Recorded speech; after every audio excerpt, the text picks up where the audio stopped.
Sige. Okay. So, good afternoon again sa lahat. Maayong hapon sa inyong tanan.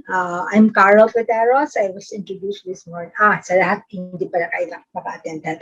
So, I'm a member of MedNet, and I am also continually learning about the experiences of different mediators and peace builders. No? So I am tasked to facilitate this session. We will be talking about a dispute affecting informal settlers. No? Ang problema nila, saan sila titira? Because they will be dislocated by a project of a government, no, of the government. So we'll have only one presenter here, and I would like, Brother June, you're ready, you are here, no? And I would like to introduce him to you. So he is June Santa Ana, but we call him and his colleagues Brother June. No? Siya ay isang lay coordinator of the Diocese of Novaliches. He is a magnet trainee on mediation, and the case he will be presenting is the result of his post-training application work together with another trainee from the diocese, J.R. Tagle. He is also a church volunteer at the housing ministry of Our Lady of Consolation Parish and a secretary of extraordinary minister of the Holy Communion. He is also neighborhood president of Area 9 Veterans Village Association Incorporated. So Brother June, we call him Brother June, but you can also call him June. No? So you can start now with your presentation. Then we will have our questions.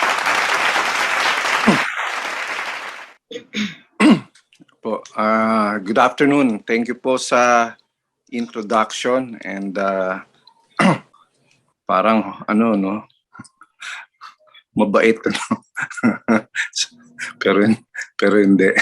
Pero yeah, the topic is entitled Housing Dispute due to North Luzon Expressway Segment 8.2 project.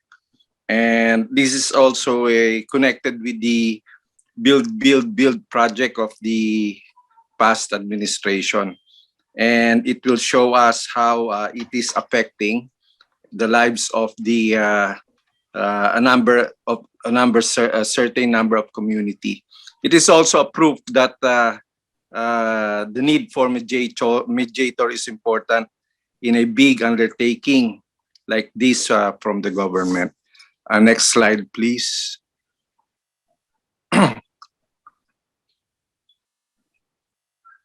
Okay, objective of this presentation is to share mediation post-training application in the context of housing dispute among informal settlers affected by government project, and also to share insights and lessons learned or gained in the mediation.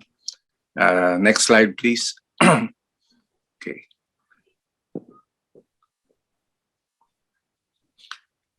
As a background of the conflict, year 2012, when the Metro North Tollways Corporation presented a proposal to the Toll Regulatory Board, and it's all about constructing a road or a highway from Mindanao Avenue to Congressional Avenue, and that would end up to Carlos P. Garcia. Somewhere around 7 kilometers.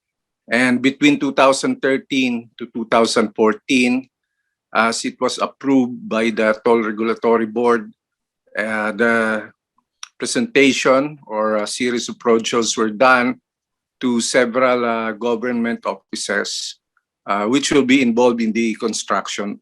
Of course, this includes the Department of Public Works and Highways, and the National Housing Authority, Metropolitan Water Works and Sewerage System, and the HUDC, Housing and Urban Development Coordinating Council in Quezon City. It was also presented to the office of the former Quezon City Mayor Bautista, and with Councilor Kit Belmonte and Cabinet Secretary Almendras.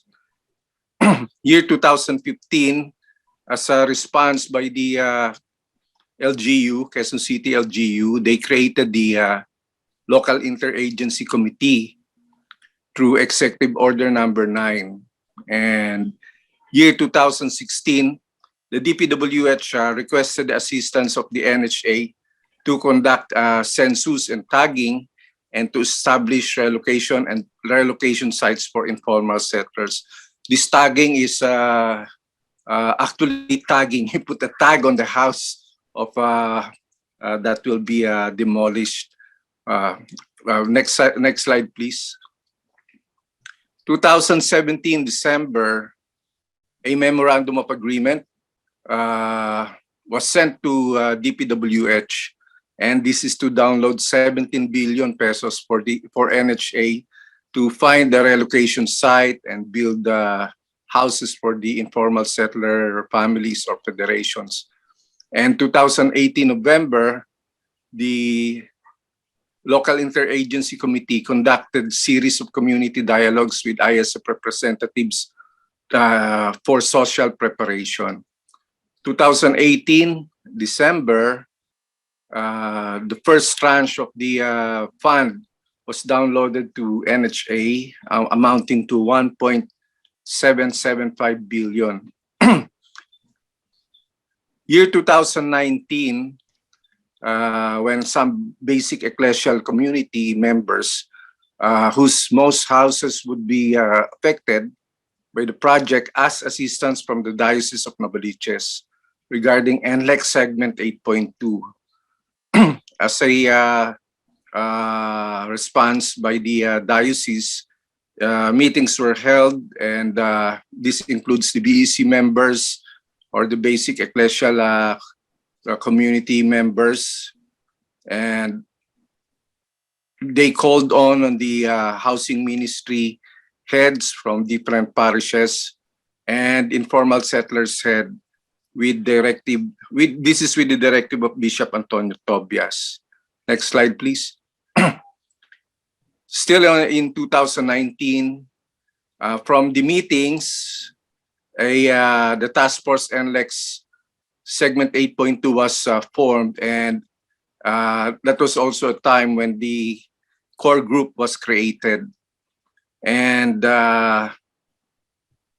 fortunately, there was an offer with the diocese to partner with the Mediators Network for Sustainable Peace. And it was forged because the leaders of the task force NLEX that time saw the importance or the need for mediators for this issue in the diocese.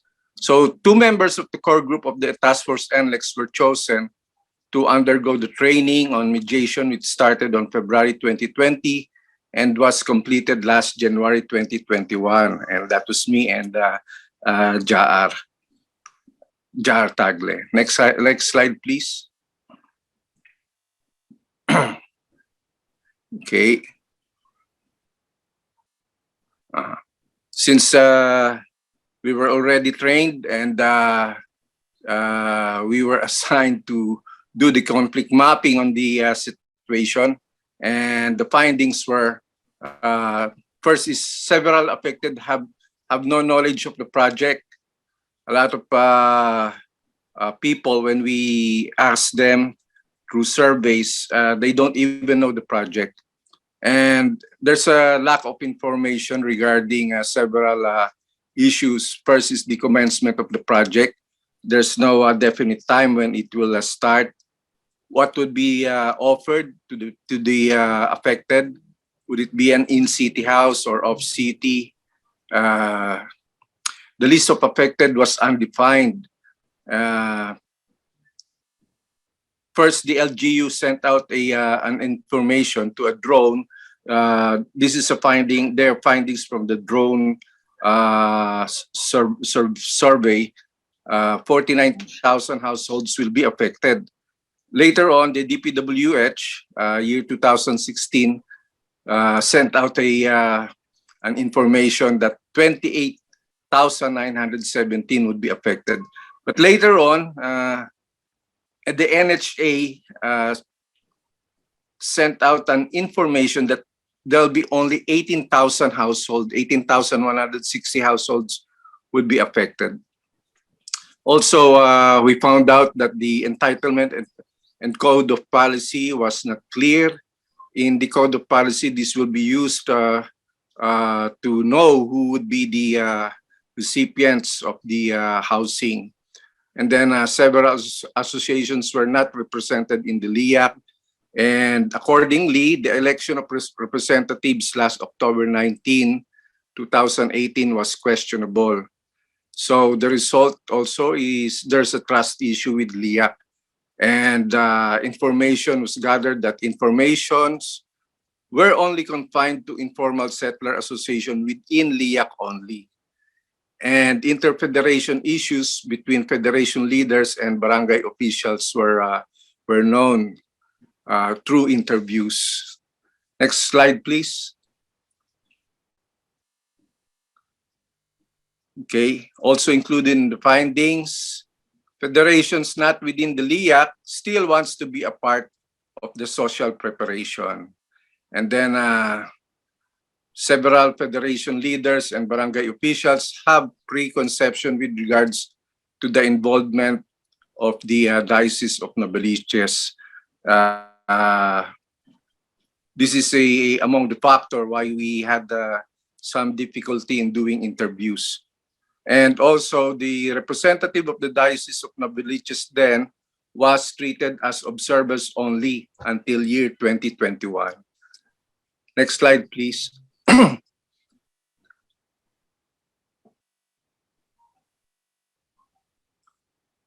So there were stakeholders, and there's two main federation and barangay officials of three barangays, barangay A, B, and C. Actually, there are 7 barangays affected, but we focus only on the 3 because they will be the first ones to be hit with the as the project starts. And also there's the DPWH, the LIAC, and LGU. Well, the standing of the LIAC,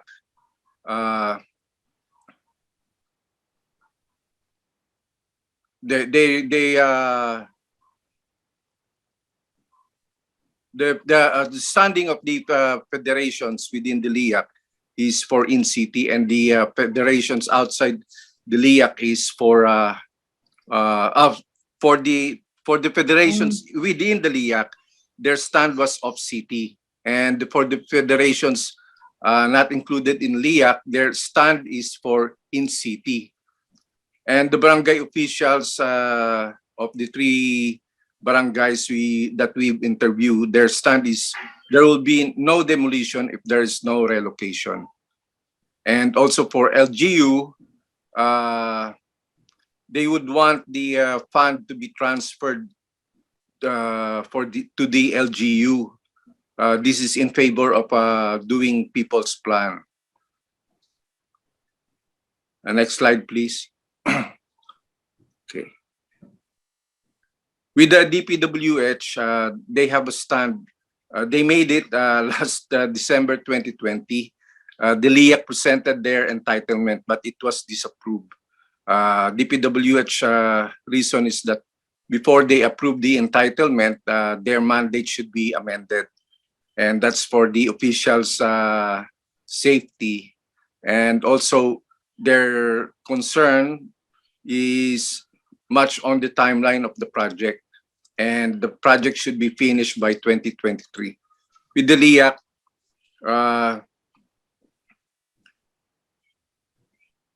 they put on a award with the mediators that the group not within the LIAC will be observers only, and they already prepared their people's plan. Next slide, please.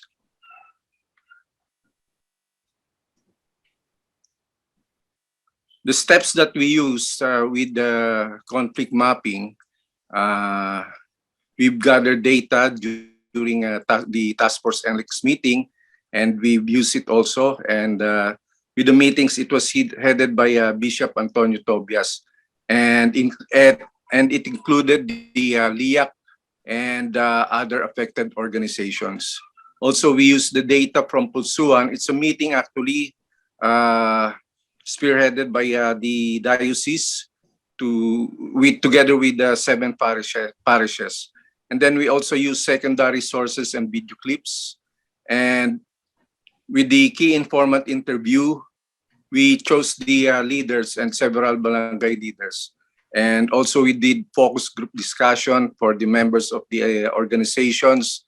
And also we consider the personal observations of volunteers from the Diocese of Novaliches. With the key informant interview, to go around with the within the barangay, and that was in time of pandemic. We asked for the diocese to make us an identification card showing the emblem of the diocese and MedNet. And it was very useful because some barangay leaders are familiar with the MedNet. And also we send letters beforehand to the key informant interviewees. Next slide, please. Okay, with the lessons learned, we learned that we observed that the techniques really work. What we've learned, we use it all. The key informant interview, focus group discussion. We included some gathered data before we did the conflict mapping, and we use the use of nonviolent communication is very important. We also we have mentioned that there's a preconceived belief with the involvement of the diocese. So we look for a person, an influential persons with the LIAC who can bridge the gap between leaders and diocese mediators. And also the sincerity with the intention as mediators should be felt by the persons that we interview. And also everything was applied because it's a very wide subject to deal with. So we used everything that we've learned from the module, and the drive also is to help the affected families, because in relocation, what would be greatly affected is the future of the children, and that's the biggest stake in the relocation. With the hindrances, of course, the time of pandemic, it's hard to move, but you'll be surprised that when you go to areas, they still prepare food. It could be lunch or merienda, and then we still eat together without, of course, without our mask, you know. And then there's preconceived idea from interviewees. There's also lack of funding from the diocese. And then our recommendation is to be patient and be goal-oriented and be peace advocates. And also, okay, next slide, please. The outcome, the Diocese of Novaliches was given a voting power in the LIAC. And also with the LIAC representatives, they give consideration to the non-LIAC federations, and they agreed that the Diocese of Novaliches can be the representative of these organizations. And then right now, the Diocese of Novaliches spearheads the orientation for People's Plan. The People's Plan orientation is a decision from the federations. And also, after the pandemic, we started the meetings for this People's Plan orientation, and we were surprised that all federations in conflict attended, and one of them gave a speech that they really would like to unify with the other federations. And also the Diocese of the Maliches commissioned us, the two mediators, to do more conflict mapping on the affected families of NLEX segment 8.2 from the former barangays. Next slide, please. Okay, thank you, and God bless. But before I go, 2 nights ago, while preparing for a award celebration for our community that will be done today, I came across a message that Moses is also a mediator, and Jesus was also a mediator, and they experienced difficulties being mediators. And we all know how they did it. There's a lot of hardships. They face it all, and they accepted to become mediators. And I realized that being a mediator for me is not an accident, and this could help me be nearer to the gates of heaven, the kingdom of God. Thank you and good afternoon.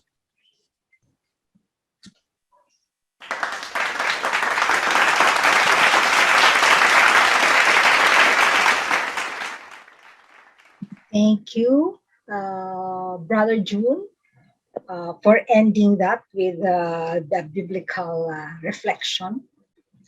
Okay, so we have time, no? It's still 2:29. Any questions, comments, reactions from clarifications, no? From the presentation of Brother June.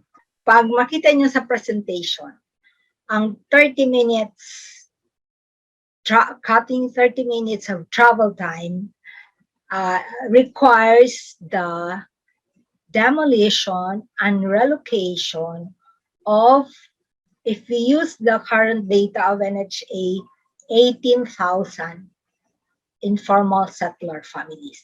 No? If you look at from the perspective of our planners and those who have vehicles, and they say for the public in general, it will cut travel time by 30 minutes.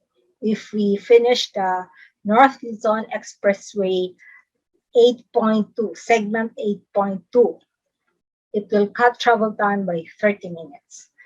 From a people sociological perspective, it will affect the lives of 18,000 families. Families pa yun. Paano kung bilangin mo individuals? Wala pa tayong data na gano'n, no, Brother June? Broken down to women, children. An average, it can be multiplied to 5. 5. Yes. Okay. So, ganon kalaki ang sociological implications sa 30 minutes convenience ng mga taong may vehicle, yung the riding public. Pero ang riding public nagsiksikan sa nagtayuan, no? Kung sino yung nagbabas, na-experience mo yan. Ako wala akong sasakyan. So, nung panahon na pwede pa ako mag-travel, na-experience ko yan. So, gano'n, no? So, that's one reflection na pwede natin pag-isipan. For every infrastructure project na iniisip ng gobyerno, paano ito tinutumbasan from a sociological perspective, anong buhay ng mga tao ang mangyayari, no? Tapos, saan sila ilalagay? Saan sila ilalagay? Sige. Meron bang thoughts? Any questions so far sa ating... Yes, Ms. Tutsi. Thank you, June, sa maayos na presentation, kaya madaling magtanong. Ako, ang gusto kong intindihin dito, June, kasi within the affected families, meron ka ng potential conflict, di ba? Meron kang federation that is within the LIAC at meron kang federation na outside the LIAC. Tama? So isang challenge na to, how do you handle the interest of all this and that all their concerns will be taken into consideration.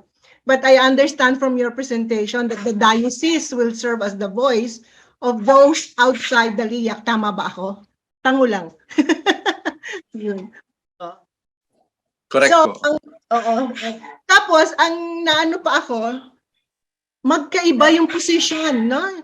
Yung within the federation ay, ang gusto nila off-city. Okay sa kanila ang off-city relocation, no?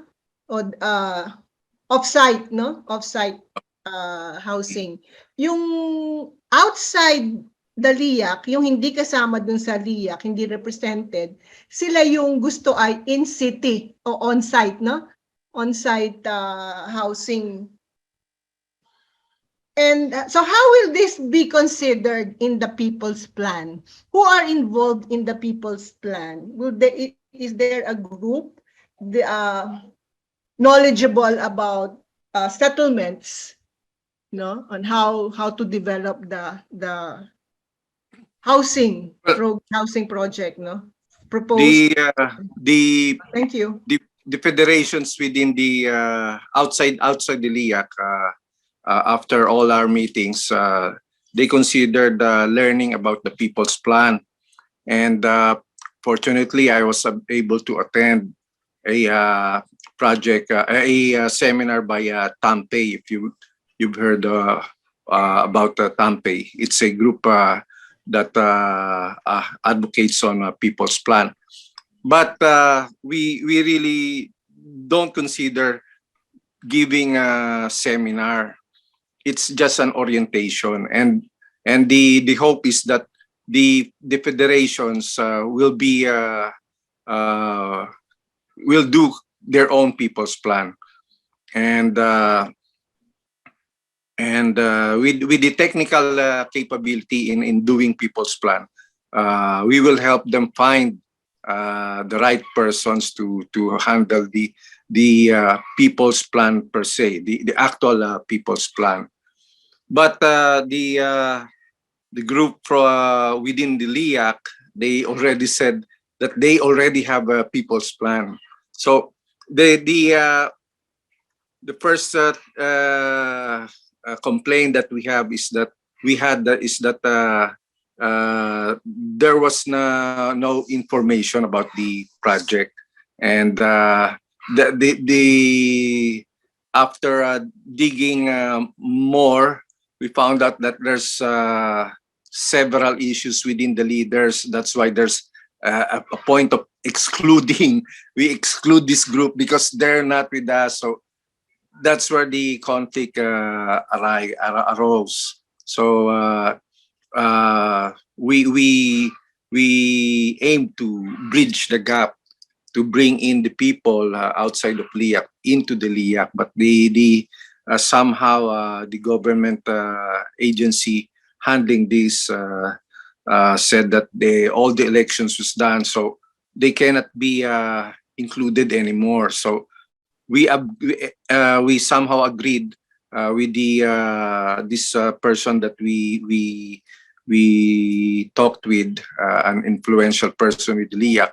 We agreed that the diocese could be the voice of these people outside of LIAC. And yes, the people's plan would be tedious to do. So we're only doing the orientation, and we're hoping that all the federations would consider doing their people's plan.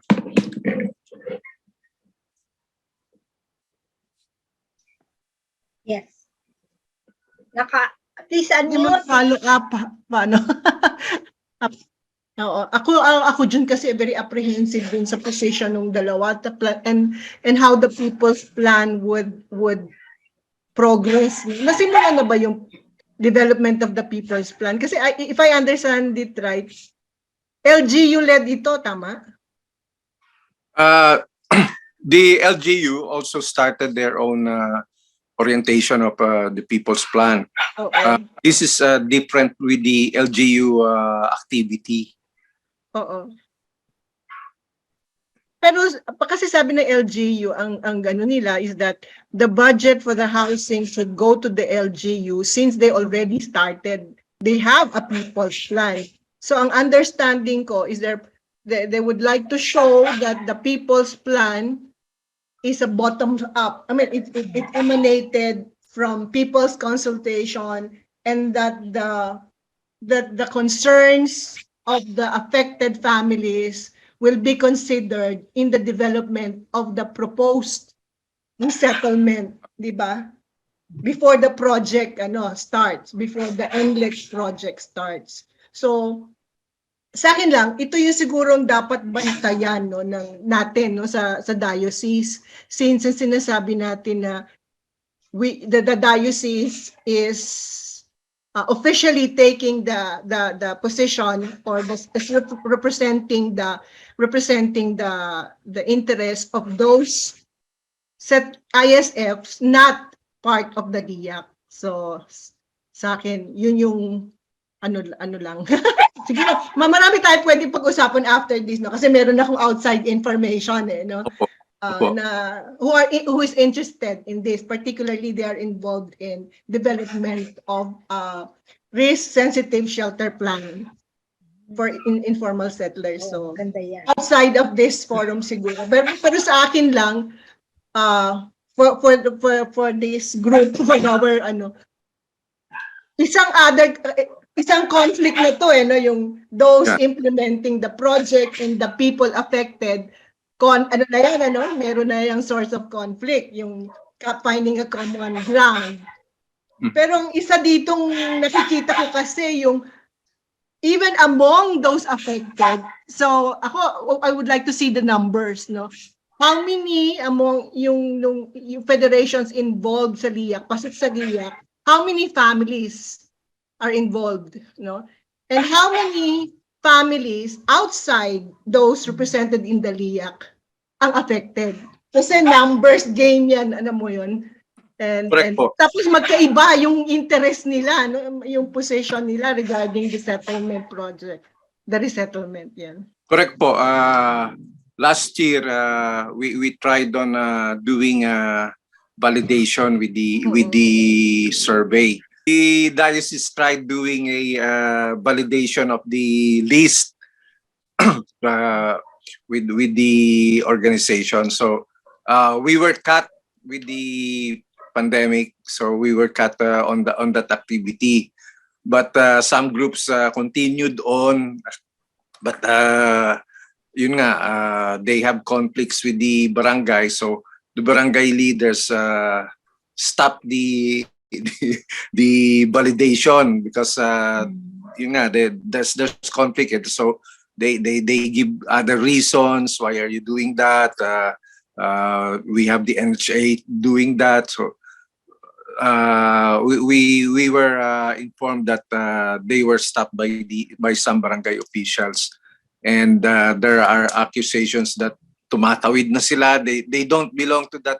They that's past their jurisdiction. Why are they going there? So there are complaints, and it reached the diocese. So we also suggested to have it stop for a while. So with your concern of knowing the numbers, that's also a factor that we should know, because right now we only know the number of organizations we outside of LIAC.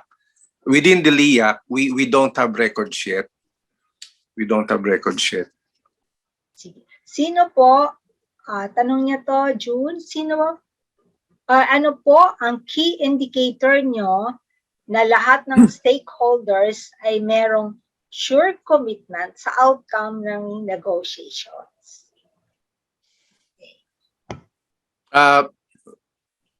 Which part po nung negotiation ang hinahanap pa natin ng commitment? Which part po doon? Yun po bang mag-unify ang mga federations? Correct. Okay. Well, the good thing is ang unang nag-express ay yung kumbaga opposing party, no? Hindi namin naasahan na darating sila, and nandun sila sa meeting and listening with the people's plan orientation, and then afterwards nagkaroon ako ng pagkakataon na bigyan sila ng time para magsalita, and yun, nagpaliwanag sila na doon sa kanilang side, which matagal hindi nangyayari, and then itong grupo ay sila mismo ang nagsabi na they would like to unify the informal settlers. And we hope na next meeting or this coming month, maybe in September meeting, we can forge an agreement. Hindi pa nila alam yun. We will try to ask the diocese secretary or people from the diocese to make a letter like an agreement that they are now considering unification. Maraming salamat po sa pagbabahagi ng karanasan ninyo. Engage din po. Sandali ha, i-akit ko lang to. Engage din po sa people's planning ang organisasyon namin.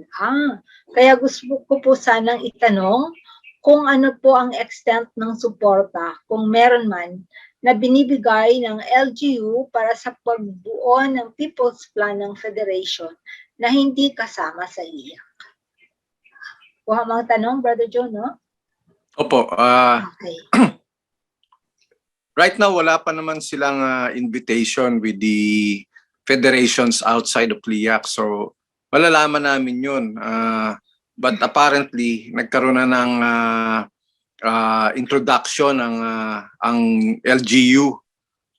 Nagkaroon na ng introduction ng LGU with regards to People's Plan Seminar. And yun ding other group na umattend ng aming meeting, they said na, yun nga, kasi nagtanong din ako sa meeting, meron ba naka-attend na ng People's Plan dito? So walang nagtaas, but they were there. And then sinabi nila sa end ng meeting, brother, kami naka-attend kami sa City Hall ng People's Plan. So, and then part of that LGU, part of that federation also said, we already have a People's Plan. But for the people na outside of LIAC, wala pa silang invitation with regards to People's Plan. Kaya nga hiningi nila ito dahil previously, before the pandemic, we were already doing meetings for the conflict map nga. And the People's Plan came out, and then nagtanong sila, can we do seminar on People's Plan? And nagkataon nga na I was already attending with Tampay, so nag-agree kami na we'll do an orientation, kasi kung talagang People's Plan, it takes years para magawa ito. And the technical know-how would be with the experts of People's Plan. Yan nga, Apo-Amp is a good example because they're successful with it. Sana nga kayo makatulong din. By the time na mag-decide yung group na with us that they would like to do their people. Okay. Baka magandang mag-collaborate kayo sa diocese and also with with the group of Mary Lords. John, ulit? Paglilinaw ulit. May sinabi ka kasi na hindi na kayo kasama doon sa people's pag ano no sa usapin ng people's plan. So in a sense parang ang gusto ko lang maintindihan saan nagtatapos yung mediation role ninyo. So ang gusto ko rin linawin, minediate nyo ay yung dalawang group of affected ISFs, right? Those within LIAC and those outside LIAC. Tama? Tama ba intindi ko? Correct po. Also the information gap. Yeah, That, right. Oo. Na hindi naabot sa Lahat. lahat. So, when do you say that the mediation process Ends. ends? Yeah, oo. So, ano yung ways forward na Opo. Our mediation ends once yun nga na we would be able to forge an agreement between the federations that they would be unifying whatever it would be, be it in city or off city. But the first thing that they would like to have right now is the approval of the entitlement. So they need that needs numbers, with the DPWH, to agree on it. So once they're unified, maybe we could be stepping aside for a while, but we would still be there because the assignment right now with the diocese is to be the watchdog for the project. Yun nga, because ang malaking bagay is having the traditional relocation, just sending off people away from the area, and then pagdating dun hindi naman maganda yung malilipatan, and then the ending would be they would be coming back as informal settlers again. So yun ang iniiwasan, yung bang may dignidad na pamamahay na lugar. So the action would be for us to step aside once nag-meet na yan, but we would continue on the people's plan orientation, and with the LIAC, the diocese, as it so happened that I'm also the LIAC representative for the diocese together with Father Noel. So we would be continuing with the diocese participation dito sa task force, sa NLEX project na to. So we would be waiting for whatever the federations would ask us to do. But once it's forged, yung kanilang nagkaroon sila ng agreement, maybe we could say the mediation has been completed. Correct.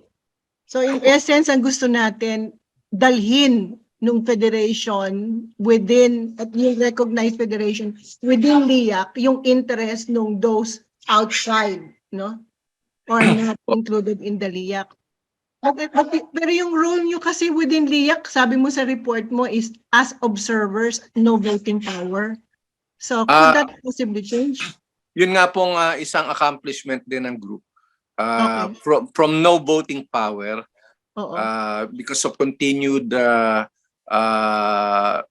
communication with yun nga, yung influential person with the LIAC, So, we were given voting power. Okay. So sorry, I missed that. 2021 ata, 2021. Sorry. The diocese has now a voting seat. Kaya nga, Good. with the letter, pina-approvean nila yung code of policy. They need the signature of bishop.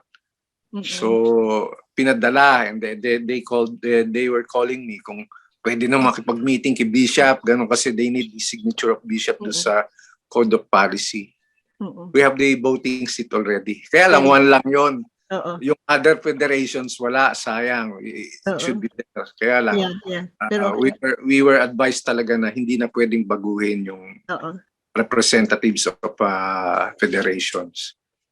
So with that, kasi I see your role transitioning from a mediator to mentoring, to mentoring the federations, on how to effectively engage government sa development of a people's plan. So yung isa on reflection ko lang yun, ano.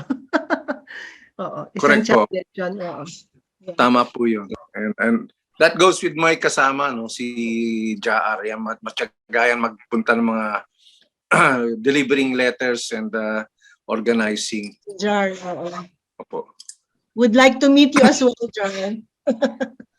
Okay, thank you very much, Ms. Tutsi. Basahin ko lang yung kay Ray. Agree po ako kay Miss Carol kasi hindi naman po lahat ay may private vehicle. Sa tingin ko po, mas paigtingin sana yung public transportation para mas malaki yung social implication. Okay, thank you, Ray. At yan ay major issue na hinaharap natin hanggang ngayon. No? Saan ba ang lente ng ating mga transportation planners? Nandun lang sila sa mabilis na pagtakbo ng traffic, pag-build ng mga skyways, rail system, pero saan dito yung comfort ng mga passengers? Yung magtayo ng railway pero wala namang maayos na ano yun, terminal, waiting area, sa mga parking there for those with vehicles, pero sa mga wala talagang sasakyan, katulad ko, pipila ka na naranasan ko yun, pipila sa LRT2, tapos pag naglagay sila ng ano yung tawag doon, yung parang trapal, no? Para pag uulan. Pero pagdating pauwi ka na, may mga van or jeepney, wala namang terminal. So, pag malakas ang ulan, naranasan ko talaga yun. Basang-basa kami lahat na dala-dala namin yung gamit namin, no? So, yun yung magandang isana, no? Mapag-isipan ito ng other, yung ating mga planners. Yeah, so, it's now 3:10, although may time pa tayo kasi 3:30 tayo magdadalhin o 3:25 sa kabilang room. Any other thoughts, reflections, galing sa iba pa nating participants? So, we talked about so far yung clarifications, no, kung sa project, ano ang role ng diocese, ano ang role ng mga na-train natin na mediators, hanggang saan yung boundaries ng kanila, hanggang saan ang role nila. So, mayroon silang malaking achievement na yung magkatunggali ay lately na-realize nilang kailangan silang magkaisa para mas malakas ang boses nila. At ang pangalawa ay yung nabigyan ng voting power ang representative ng diocese sa local interagency committee. So yung mga walang boses na hindi represented sa LIAC ay pinapadaan sa inyo. Tama ba, no, Brother June? So you sit in the LIAC, you will carry the voice of those who are not represented in the LIAC. No? Correct po. So meron ditong kailangang challenge sa inyo, no? Yung paggamit ng iba't ibang sombrero. Pag nakaupo ka sa LIAC, sino ka? Pag nakaupo ka doon, harap ka sa mga informal settler organization, sino ka? Kasi mahirap yung mix, no? Ang papel. Kaya yun yung kailangang pantayan. But it's good, you have Father Noel with you. So, ang feeling ko naman ay supporting role ka doon ni Father Noel. Kasi siya ang pari, siya ang pakikinggan. Okay, sige po. Wala nang ibang-iba? Wala na bang other thoughts from the rest of the participants? Ang isa pa pangalang magandang nagawa ay yung possible collaboration ninyo with Tao Filipinas, no? Yung sila Therese, no? Therese. Gusto din nilang mag-isip, and then nag-offer si Mary Lord ng possible help. They can help you with sharing their experience on how they work out their people's plan. no? And yung now na meron na silang nakalipat na sila, meron pa palang hindi nakalipat dahil budget, no? Yung national government na bagal ang pagbigay ng budget sa kanila. At saka yung relationship with local government units, depende kung supportive sila sa in-ground settlers or hindi. So, before, sabi niya, grabe yung kanilang struggle with the local government kasi hindi supportive sa kanilang cause. Kaya sa national sila nakakuha ng support. But now, very supportive sa kanila yung LGU. Pasig sila no? With Mayor Vico Soto. Pero ang problema naman nila national. So, hindi nagtatapos talaga yung mga hamon sa ganitong mga usapin. So, that still reminds us that conflict is everywhere and kailangan lang natin i-manage yung ating mga sarili. Okay? So, thank you very much for your active participation, the questions. Thank you to everyone.